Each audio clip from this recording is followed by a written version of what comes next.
The SS United States left the port of Philadelphia behind a tugboat last Wednesday for the first time in almost 30 years. Okaloosa County bought the ocean liner last year for $10 million with plans to sink it for an artificial reef.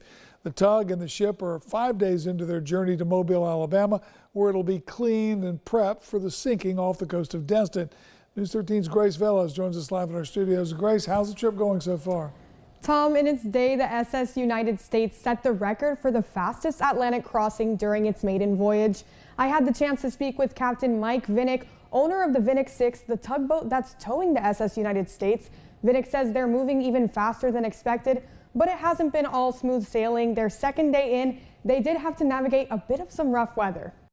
The SS United States should be crossing into Florida waters sometime late Monday night or early Tuesday morning. Tugboat captain and owner Mike Vinnick says his goal is to get the ship to its final destination safely and as efficiently as possible. Having never towed this particular ship before, we estimated that we'd make between 5 and 6 knots, and we've been doing between 6 and 7, sometimes 8, almost the whole time, aside from the weather delay that we had when we first left. That's an increase from around 6 miles an hour to approximately 9 miles an hour. On their second day, the crew encountered some rough weather off the coast of Virginia Beach. 45-mile-an-hour winds and waves as high as 14 feet caused the 990-foot-long luxury liner to turn sideways. The ship's design is similar to an umbrella or a parachute. When the wind gets stronger, it's going to want to go abeam to the sea or perpendicular to the weather.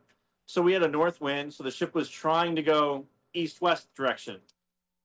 We just slowed down, waited for the weather to pass, and continued going again. Vinnick says they anticipated the rough weather and implemented the proper techniques. We hove to, which is a safe way of not making a tremendous amount of progress over ground, but just waiting for the weather to calm down. Vinnick says the ship can handle extreme weather and their crew knew the wind would be on their stern. We expected it would probably try and either tack or go beam to the sea, beam to the wind.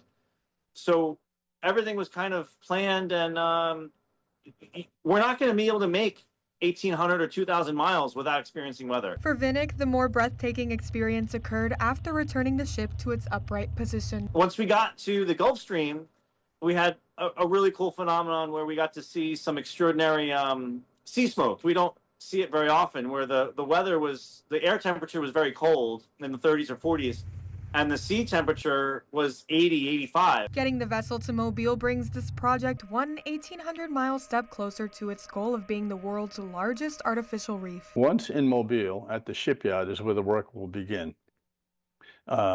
Basically, it's going to include to remove any of the remaining asbestos. It'll be to remove the exfoliating paint on the hull. It'll be to look for and find any PCBs. Any loose wiring and wiring in the overheads will probably be removed. Captain Farrell handled the sinking of the USS Oriskany aircraft carrier, which is currently the largest artificial reef in the world.